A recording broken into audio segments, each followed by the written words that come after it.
From high above, a sparse crowd, but a very loyal crowd here at Homestead-Miami Speedway. Here is our starting grid across the top of the screen. 9 cars did not make the show, including Jeremy Clements, Chase Austin, John Borneman, Parker Kligerman, but more on him in a second. Morgan Shepherd, Eddie McDonald, Jennifer Jo Cobb, Brian Keselowski, and Benny Gordon. Now, the cars going to the rear, the number 6 of Eric Darnell, they went to a backup. Michael Annett had some unapproved adjustments after spinning and qualifying. And Parker Kligerman is now driving the 42 that Todd Bodine qualified. So he will be in the 42, and there he is. As we get ready to go green, remember this is 18 to 20 degrees. Progressive banking at Homestead-Miami Speedway. 1.5 miles. We're going 200 laps. Pit speed 45 miles an hour. Go faster, you're going to get busted. And the pit window 55 to 60 laps. So we've gone through 34 races that started, guys, all the way back in Daytona in February, and it's now down to the final 300 miles.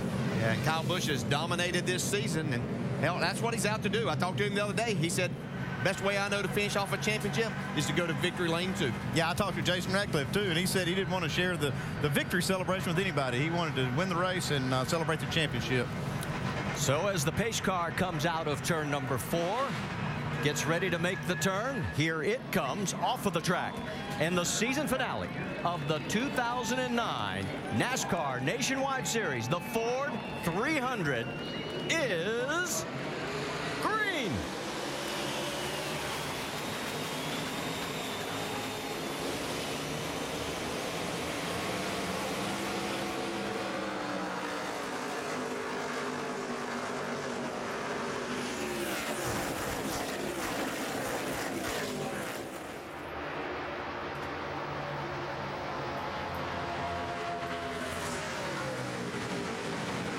Going into 3, Jeff Burton looks to be sliding backwards. Denny Hamlin underneath him.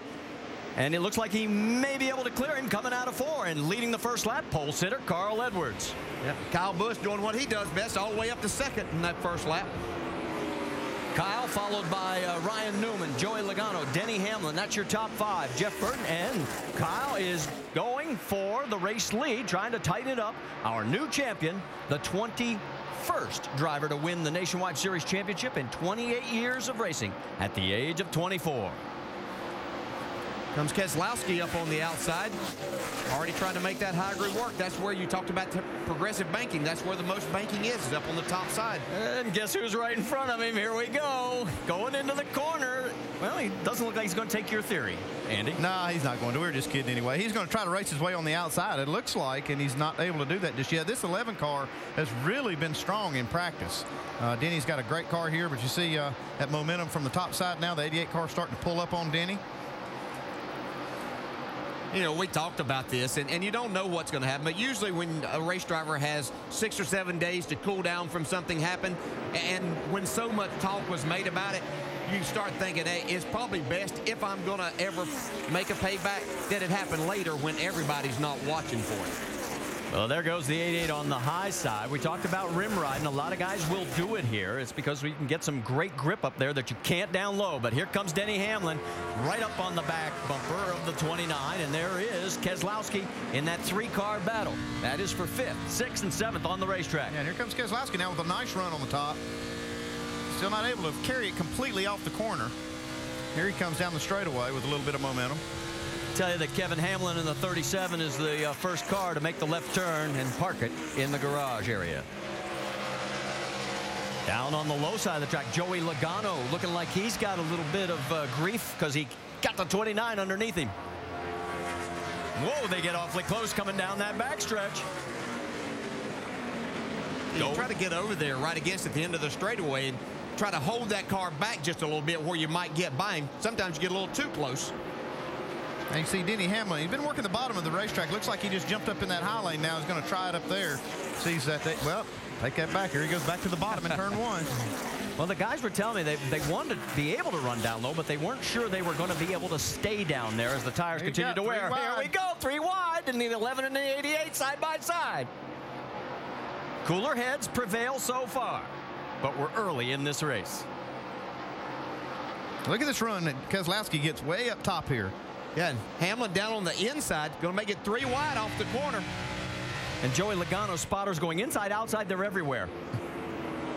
Finally falls back behind him as Logano maintains the position, but he's still got the 11 to deal with on the low end of the racetrack. Yeah, when they changed this racetrack around and did this progressive bank, this is exactly the reason they did it, so we could have great racing like this. Let's check in pit road. Vince?